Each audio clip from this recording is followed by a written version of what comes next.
Saat membantu membersihkan rumah baru Bonggil, Hyunwoo dengan sigap melindungi Eunha dari kayu yang hampir menimpanya.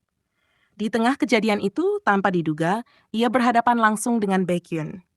Keduanya terkejut, tak menyangka akan bertemu dalam situasi seperti itu. Menyadari ada ketegangan tak kasat mata di antara Hyunwoo dan Baekhyun, Eunha tersenyum canggung, mencoba mencairkan suasana. Ah, kalian belum saling mengenal, bukan? Suaranya sedikit bergetar, tapi ia tetap berusaha terdengar ceria. Tuan Baekhyun, ini Tuan Jangkuwo. Tuan Jangkuwo, ini Baekhyun. Namun, sapaan itu hanya menggantung di udara. Hyunwoo menatap Baekhyun dengan sorot mata yang sulit ditebak. Campuran antara kehati-hatian dan sesuatu yang lebih dalam. Seperti seseorang yang menemukan potongan teka-teki yang mengganggu. Sementara Baekhyun, yang biasanya mudah tersenyum, kini tampak lebih serius. Bibirnya sedikit menegang sebelum ia akhirnya memberi anggukan kecil, nyaris tak terlihat. Keheningan yang terjadi membuat udara di antara mereka terasa lebih berat. Yunha menelan ludah, merasa seperti sedang berdiri di antara dua badai yang bisa pecah kapan saja. Senang bertemu denganmu. Suara Baekhyun terdengar datar, tapi ada ketegangan tipis di dalamnya. Hyunwoo hanya membalas dengan tatapan tajam sebelum akhirnya mengalihkan pandangan, seolah menilai apakah ia harus menganggap lelaki di hadapannya sebagai teman atau ancaman. Matahari telah tenggelam, meninggalkan jejak cahaya emas yang memudar di balik pepohonan rimbun di barat. Yunha, Cha, Yeonwoo, dan Baekhyun berjalan pulang menuju rumah Yunha. Keheningan menyelimuti mereka, hanya gemericik sungai yang terdengar samar di kejauhan. Di depan, Yunha dan Cha berjalan beriringan, tangan mereka saling bertautan. Cha berbisik dengan nada cemas. Nona, kau harus bertanggung jawab jika terjadi perkelahian di antara mereka. Yunha mengerutkan kening, bingung. Apa yang kau bicarakan? Mengapa mereka harus berkelahi? Memperebutkanmu, jawab Cha dengan nada serius. Yunha tersipu, lalu menepuk pelan punggung tangan Cha yang menggenggam lengannya. Sementara itu, di belakang mereka, Hyunwoo dan Baekhyun berjalan sejajar, namun aura tegang terpancar di antara keduanya. Pikiran mereka berputar, penuh dengan kekhawatiran dan kecurigaan. Kenapa pangeran bisa sampai di sini? Istana sedang mempersiapkan pernikahannya dengan adikku, tapi dia malah di sini, menggoda seorang gadis. Batin Baekhyun melemparkan tatapan tajam ke arah Hyunwoo. Sial, Baekhyun pasti akan membongkar identitasku, lalu memberitahu semua orang bahwa aku calon adik iparnya. Harus kubungkam pakai apa mulutnya itu? Pikir Hyunwoo, membalas dengan tatapan sinis yang menusuk. Sesampainya di rumah Yunha, Yunha berkata, "Tuan-tuan, silakan duduk dulu. Akan kusiapkan makanan." Hyunwoo dan Baekhyun duduk di ruangan itu, keheningan yang mencekam menyelimuti mereka. Akhirnya, Baekhyun memecah kesunyian dengan suara pelan namun tegas. "Yang mulia pangeran, tak sepatutnya Anda berada di sini." Hyunwoo menghela napas, menggeser duduknya agar bisa bersandar di dinding. "Kau tahu, tuntutan istana sangat membebani pikiranku. Di sini, aku menemukan ketenangan." Dengan menipu orang? Tanya Baekhyun. Alisnya terangkat. Aku tidak menipu, Baekhyun. Aku tak bisa menikahi adikmu. Selain dia masih sangat muda, dia juga berhak bahagia. Bukan malah dijadikan alat dan ditukar dengan jabatan atau kekuasaan. Jawab Hyunwoo dengan nada serius. Baekhyun mengangguk pelan. Aku juga tak setuju adikku dinikahi oleh seseorang yang tak mencintainya dengan tulus. Hyunwoo menatap Baekhyun dengan tekad. Aku harus mencari cara untuk menggagalkan pernikahan itu. Keheningan kembali menyelimuti ruangan, namun kali ini dipenuhi dengan pemahaman dan tujuan yang sama. Tak lama kemudian, Eunha kembali dengan nampan berisi makanan hangat. Ia berusaha bersikap ceria, seolah tak ada yang terjadi. Aku tak sempat memasak sesuatu yang istimewa, jadi ini seadanya. Tuan-tuan, makanlah! Katanya, menyusun mangkuk-mangkuk di hadapan kedua laki itu. Baekhyun mengamati hidangan yang terhidang, nasi hangat, telur ceplok, kimchi, dan tumis jamur pedas. Senyum samar terbit di wajahnya. Seperti ini makanan seadanya bagi Yunha? Ini lebih dari cukup, pujinya tulus. Hyunwoo melirik sekilas, lalu mengalihkan pandangannya. Ada perasaan aneh yang mengganggu hatinya. Mereka mulai makan dalam keheningan. Namun sesekali Yunha melirik ke arah Hyunwoo, khawatir akan punggungnya yang tadi terbentur saat menyelamatkannya. Tuan Wu, apa punggungmu masih sakit? Nanti akan kuobati, tawarnya penuh perhatian. Tidak perlu, aku baik-baik saja, jawab Hyunwoo dingin. Mendengar itu, Baekhyun meletakkan sumpitnya dan berkata dengan nada formal, tanpa menoleh, sebaiknya Anda pulang, Tuan. Hyunwoo menghentikan gerakannya, menoleh dengan sorot mata tajam. Kenapa kau yang memerintahku? Seharusnya kau yang pulang, balasnya ketus. Baekhyun tersenyum tipis, matanya memancar tantangan. Setidaknya aku lelaki lajang, bukan calon suami siapapun. Suara sumpit yang diletakkan dengan keras di meja menggema di ruangan sempit itu. Hyunwoo menatap Baekhyun, rahangnya mengeras seakan mencoba meredam sesuatu di dalam dirinya. Eunha yang menyadari ketegangan di antara mereka, buru-buru menuangkan air ke cangkir mereka, berusaha menenangkan suasana. Namun Baekhyun justru berbicara dengan nada lebih serius. Yunha, sebenarnya aku kemari bukan hanya untuk melihat keadaanmu. Aku ingin menyelidiki sesuatu. Yunha mengangkat wajah, menatapnya penuh rasa ingin tahu. Aku sudah memeriksa laporan penerimaan upeti di kerajaan, lanjut Baekhyun. Tapi, tidak ada catatan bahwa kebun atas namamu membayar upeti sesuai ketetapan istana. Yunha membelalakan mata, wajahnya seketika pucat. Benarkah? Di sisi lain, Hyunwoo juga tampak terkejut. Dia tidak bisa mengatakan bahwa istana membeli buah persik dari negeri sebelah. Apakah itu buah dari kebun Yunha yang dimanipulasi? Aku bersumpah sudah mengirimnya. Cha dan para pekerja bisa menjadi saksi, kata Eunha, suaranya dipenuhi kecemasan. Kalau begitu, kau harus menemui kepala desa, ujar Baekhyun tegas. Yunha mengangguk. Ya, aku akan menemuinya malam ini juga. Aku akan menemanimu, setelah Hyunwoo tiba-tiba. Baekhyun menoleh tajam. Pulanglah, Tuan. Yunha pasti tidak enak sudah merepotkanmu seharian. Hyunwoo tersenyum tipis, sorot matanya tak kalah tajam. Jangan sungkan, Nona. Dengan senang hati aku akan menemani. Baekhyun mendesah, memutar bola matanya kesal. Sementara itu, Yunha hanya bisa menahan tawa melihat dua lelaki di depannya ini, yang jelas-jelas tak hanya bersaing untuk membantunya, tetapi juga untuk sesuatu yang lain. Mereka bertiga melangkah menuju rumah kepala desa, menyusuri jalan desa yang sunyi, dengan hanya remang cahaya lentera menerangi langkah mereka. Saat mereka tiba, kepala desa berdiri di ambang pintu, tatapannya dingin dan tajam, tidak ada tanda-tanda keterkejutan di wajahnya.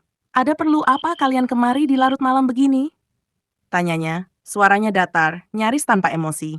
Di halaman rumah yang minim cahaya, percakapan cepat berubah menjadi perdebatan sengit. Kepala desa bersikeras bahwa upeti telah dikirim seperti biasa. Aku menyerahkannya utuh. Jika hilang di jalan, itu bukan salahku, dalihnya. Suaranya mengandung ketegasan yang mencurigakan. Namun, Hyunwoo tak mudah percaya. Di sela adu argumen, matanya menangkap sesuatu. Sebuah gudang kecil di belakang rumah, gelap dan tertutup rapat. Nalurinya berteriak ada sesuatu di sana. Tanpa banyak bicara, ia melangkah mendekat. Hei, itu tempat penyimpanan pribadi. Tidak ada yang boleh masuk. Kepala desa buru-buru menghadang. Nadanya lebih panik daripada marah. Itu saja sudah cukup menjadi bukti bagi Hyunwoo bahwa sesuatu sedang disembunyikan. Ia menepis lengan kepala desa dan, dengan satu tendangan kuat, pintu gudang terbuka. Cahaya lentera yang dibawa Yunha menguak isi ruangan. 6 peti besar tersusun di dalamnya, berisi buah persik yang seharusnya sudah menjadi bagian dari upeti. Kepala desa terdiam. Wajahnya yang semula penuh kepastian kini diliputi bayangan ketakutan. Yang kuserahkan ada 12 peti. Suara Yunha terdengar dingin dan menusuk. Kemana 6 peti lagi? Henning, kepala desa menunduk. Keringat mulai mengalir di pelipisnya. Setelah didesak berkali-kali, ia akhirnya mengaku dengan suara bergetar. Aku menjualnya ke istana, atas nama kerabatku yang tinggal di negeri sebelah. Kepala desa menjawab dengan suara bergetar, keringat dingin mengalir di pelipisnya. Yunha menatap peti-peti buah persik yang tersusun di hadapannya. Jemarinya menyusuri permukaan buah yang tampak segar dari luar. Ini sudah cukup lama dipanen, nanti bisa membusuk. Suaranya terdengar datar, namun sorot matanya tajam. Kepala desa menelan ludah, napasnya tersengal. Aku sudah mencampurnya dengan pengawet agar tahan lebih lama. Suaranya kini nyaris patah oleh penyesalan. Henning sejenak. Kemudian, apa? Baekhyun melangkah maju dengan ekspresi marah. Yunha membeku, sementara Hyunwoo mengeraskan rahangnya. Pengawet? Yunha mengulang dengan suara tajam, nyaris tak percaya. Itu berbahaya bagi kesehatan. Ah Jusi, kau sudah keterlaluan. Kepala desa terjatuh berlutut. Tangannya gemetar saat ia meraih ujung jubah Hyunwoo, memohon belas kasihan. Dalam 2 hari kau harus menyerahkan diri ke istana, ujar Baekhyun tegas. Kepala desa semakin gemetar, wajahnya memucat. Yunha, yang sejak tadi diam, melangkah menuju peti buah persik. Ia membuka salah satu peti, mengambil satu buah, menatapnya dengan perasaan campur aduk. Semua ini harus dimusnahkan, bisiknya, seolah berbicara pada buah-buah yang tak berdosa itu. Sayang sekali, buahku. Dengan gerakan perlahan, Yunha mengangkat buah itu ke bibirnya hendak menggigitnya. Namun sebelum sempat, sebuah tangan mencengkeram pergelangannya kuat-kuat. Jangan dimakan. Suara Hyunwoo terdengar keras, penuh ketegasan. Yunha menoleh, terkejut melihat ekspresinya. Mata Hyunwoo bersinar tajam, ada ketegangan di wajahnya yang biasanya tenang. Aku hanya ingin memastikan apakah rasanya berubah. Yunha berbisik, tapi genggaman Hyunwoo tetap erat. Sebaiknya jangan. Suaranya lebih lembut, tapi penuh peringatan. Kepala desa sudah mengaku mencampurkan pengawet. Itu bisa berbahaya. Yunha terdiam. Setelah beberapa saat, Hyunwoo mengambil buah dari tangannya dan meletakkannya kembali ke dalam peti. Di jalan setapak yang dipenuhi aroma tanah dan dedaunan basah, 3 sosok berjalan beriringan dalam keheningan yang hanya sesekali dipecah oleh suara langkah kaki mereka. Di kejauhan, seorang pria bersorban hijau tua melambai cerah. Wah, kalian! Kebetulan sekali bertemu di sini. Ayo minum teh di rumahku. Seru Sangho, wajahnya berseri seperti biasa.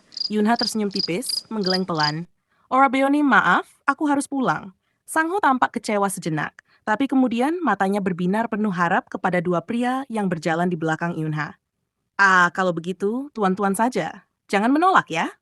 Baekhyun menoleh sekilas ke arah Hyunwoo, seolah meminta keputusan darinya. Namun, Hyunwoo hanya menghela napas dan berkata dengan nada santai, maaf, aku juga harus pulang. Lain kali pasti ada waktu. Senyum simpulnya sekilas terlihat dalam temaram cahaya malam. Sangho mendecak kesal, namun matanya segera menyipit licik saat berpaling ke arah Baekhyun. Tak mungkin tuan juga menolak. Ayolah! Tangannya terangkat, mencengkeram bahu Baekhyun dengan akrab. Tapi aku, ayolah, istriku ingin berterima kasih atas bingkisan dari istana kemarin. Dengan sedikit paksaan, Sangho mendorong Baekhyun ke arah rumahnya, tak memberi kesempatan untuk menolak lagi. Hyunwoo yang awalnya hanya berniat untuk langsung pulang, tiba-tiba menyadari sesuatu. Tanpa Baekhyun di antara mereka, hanya tinggal dia dan Yunha yang tersisa. Sunyi menyelimuti sejenak, hanya suara hembusan angin yang menggoyangkan ranting-ranting pohon di sekitar mereka. Yunha merapatkan mantelnya, mencoba menyembunyikan perasaan aneh yang mulai bersemi dalam dadanya. Entah mengapa, langkahnya kini terasa lebih ringan dan sekaligus lebih canggung. Hyunwoo menatap langit. Malam ini bulan begitu terang.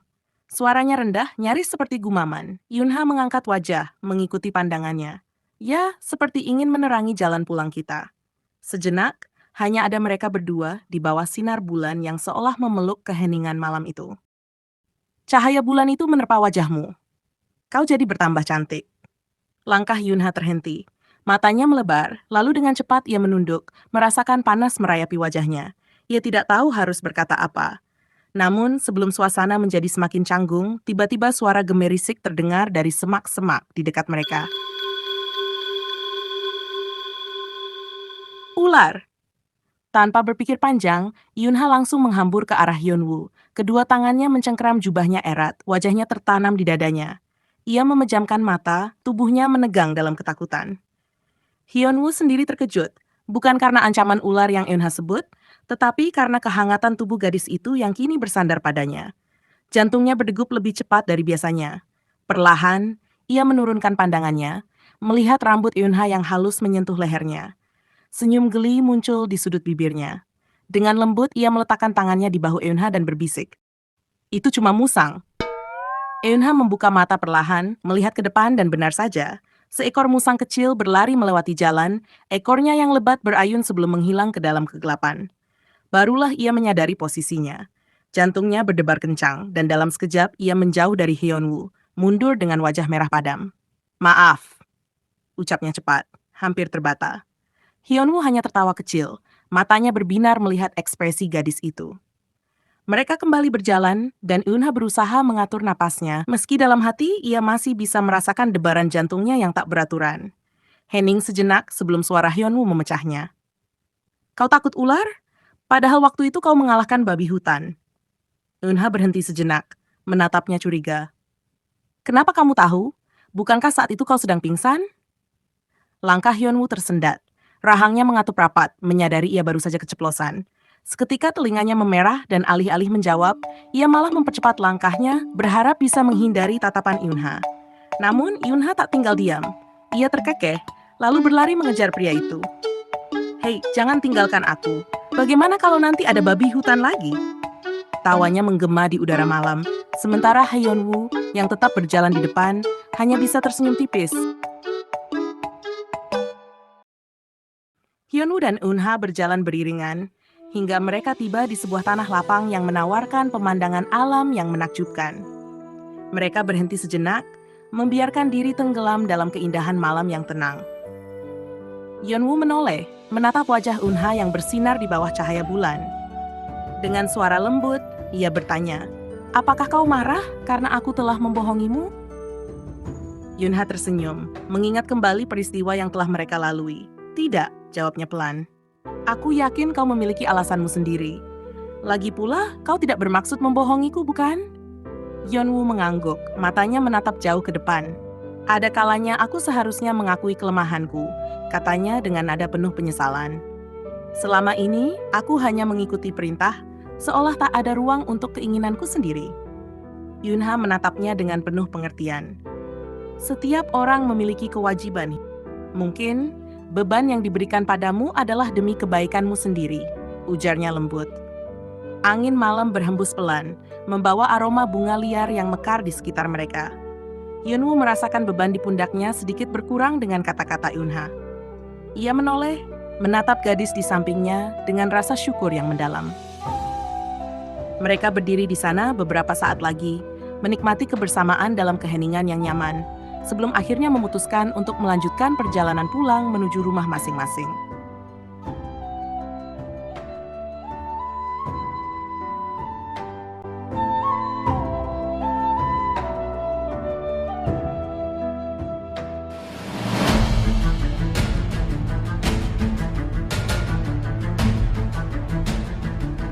Istana dikejutkan oleh kabar dari kediaman Pangeran Hyunwoo. Kasim Kim berlari dengan napas tersengal ke ruang keamanan. Wajahnya pucat seperti kehilangan darah. Tangannya gemetar saat ia berusaha bicara. Pangeran belum pulang sejak kemarin." Suaranya hampir tenggelam dalam kecemasan.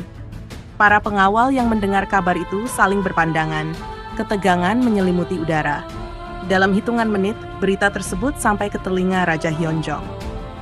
Dada sang raja berdebar kencang, pikirannya langsung dipenuhi kemungkinan buruk. Jika pangeran tidak kembali sebelum siang, ia akan mengerahkan seluruh pasukan untuk mencarinya.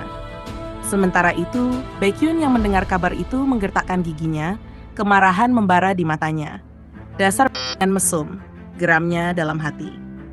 Semalam dia bilang akan pulang, tapi dia pasti menginap di rumah gadis itu. Tanpa menunggu lebih lama, Baekhyun segera melesat keluar istana dengan kudanya. Hawa dingin pagi yang menusuk tak mampu meredakan amarah yang menggelegak dalam dadanya. Ia tak peduli pada aturan, tak peduli pada status, satu hal yang pasti. Jika benar pangeran berada di sana, ia akan memastikan wajah lelaki itu merasakan pukulannya. Namun, benarkah Pangeran Hyunwoo berada di rumah Eunha? Ataukah sesuatu yang lebih buruk telah terjadi padanya?